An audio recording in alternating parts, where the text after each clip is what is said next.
नमस्ते दोस्तों, स्वागत है आप सभी का हमारे इस विशेष प्रस्तुतिकरण में, जहां हम भारतीय संस्कृति के एक अत्यंत प्रभावशाली और रहस्यमयी ग्रंथ सांब पुराण की चर्चा करेंगे। सांब पुराण 18 उपपुराणों में से एक है और यह विशेष रूप से भगवान सूर्य की महिमा और उनके द्वारा दी जाने वाली आरोग्य शक्ति पर आधारित है। ये कहानी केवल एक धार्मिक ग्रंथ की नहीं है, बल्कि ये एक ऐसे पुत्र की कहानी है जिसने अपने पिता के श्राप से मुक्ति पाने के लिए कठिन तपस्या की और अंततः पूरी मानवता के लिए स्वास्थ्य का मार्ग प्रशस्त किया। सांब पुराण की कथा भगवान श्री कृष्ण के पुत्र सांब से शुरू होती है। सांब श्री कृष्ण और रानी जाम्बवती के पुत्र थे। सांब अत्यंत सुंदर और पराक्रमी थे, लेकिन उनके भीतर थोड़ा अहंकार भी था। उनकी सुंदरता इतनी अतुलनीय थी कि स्वयं देवता भी उनसे ईर्ष्या करते थे। इस सुंदरता के कारण एक बार एक ऐसी घटना घटी जिसने सांब का जीवन पूरी तरह बदल दिया। कथा के अनुसार एक बार महर्षि दुर्वासा द्वारका पधारे। सांब ने अनजाने में या अपने चंचल स्वभाव के कारण महर्षि दुर्वासा का उपहास कर दिया। दुर्वासा ऋषि अपने क्रोध के लिए जाने जाते थे और उन्होंने सांब को श्राप दे दिया कि उनकी ये सुंदरता, जिसके कारण उन्हें इतना गर्व है, वो नष्ट हो जाएगी और उन्हें कुष्ठ रोग यानी कोढ़ हो जाएगा। एक अन्य वृत्तांत के अनुसार देवर्षि नारद ने एक योजना बनाई ताकि सांब के अहंकार को तोड़ा जा सके। नारद जी ने भगवान श्री कृष्ण को सांब के विरुद्ध उकसाया, जिससे कृष्ण को भ्रम हुआ कि सांब का आचरण सही नहीं है। क्रोध में आकर श्री कृष्ण ने सांब को श्राप दिया कि उनका शरीर गल जाएगा। जैसे ही श्राप मिला, सांब का कंचन जैसा शरीर कुष्ठ रोग से ग्रसित हो गया। जब श्री कृष्ण को सत्य का पता चला तो उन्हें बहुत ग्लानि हुई, लेकिन श्राप वापस नहीं लिया जा सकता था। तब श्री कृष्ण ने ही सांब को सलाह दी कि केवल भगवान सूर्य ही उन्हें इस असाध्य रोग से मुक्ति दिला सकते हैं।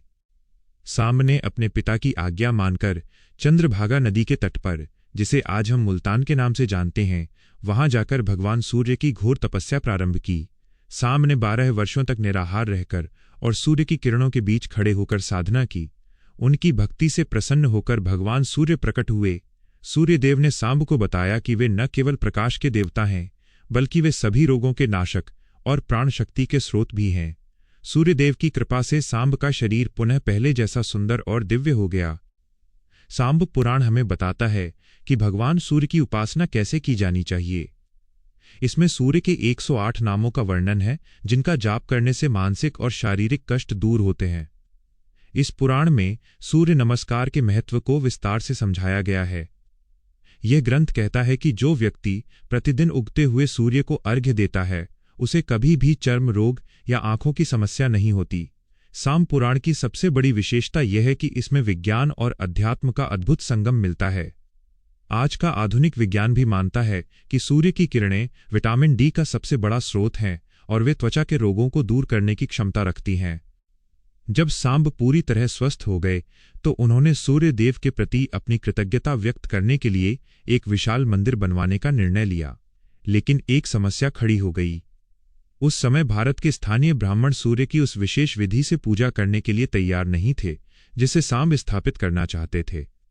तब भगवान सूर्य ने सांब को निर्देश दिया कि वे शाकद्वीप जाएं और वहां से मग ब्राह्मणों को लेकर आएं।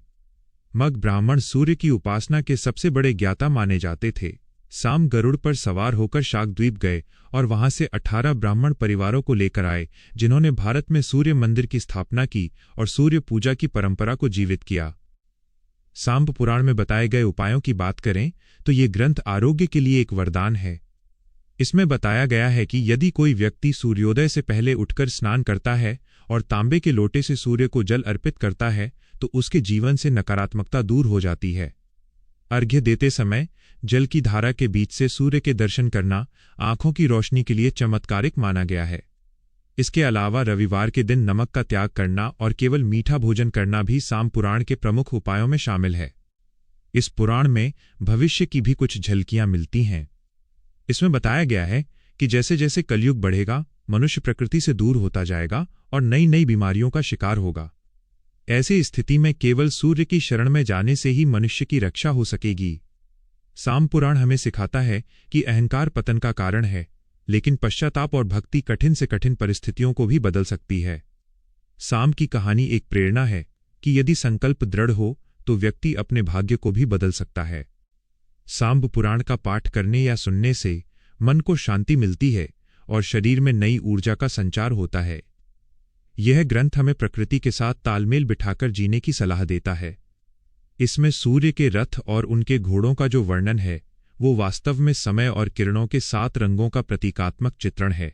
सांब पुराण केवल एक कथा नहीं है, बल्कि ये जीवन जीने की एक पद्धति है जो हमें अंधेरे से प्रकाश की ओर ले जाती है। यदि आप भी अपने जीवन में स्वास्थ्य और सफलता चाहते हैं तो सांब पुराण में बताए गए सूर्यदेव के सिद्धांतों को अपनाएं। प्रतिदिन सूर्यदेव को नमन करें और उनकी सकारात्मक ऊर्जा को अपने भीतर आत्मसात करें।